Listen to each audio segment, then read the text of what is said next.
Welcome to Burlap Teachers. Enjoy the video. You already know basic Python. Now act.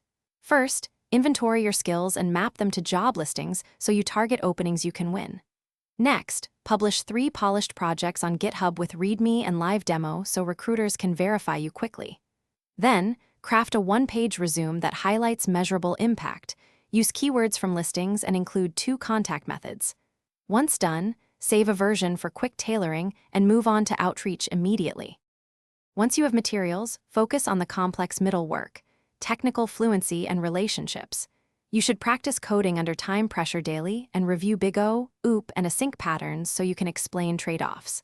Simultaneously, schedule mock interviews to normalize the format and get feedback. Make networking intentional.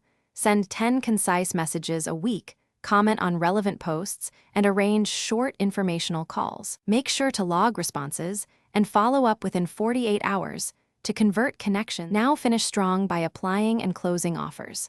Apply to roughly 10 tailored positions each week and track applications in a spreadsheet with status and contacts.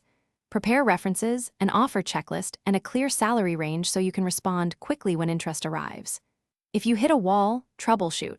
Ask peers or recruiters for resume feedback, iterate projects to fill skill gaps, and consider temporary contracts to build credibility. If interviews stall, adjust preparation based on. Thanks for watching. Consider subscribing if this video helped you.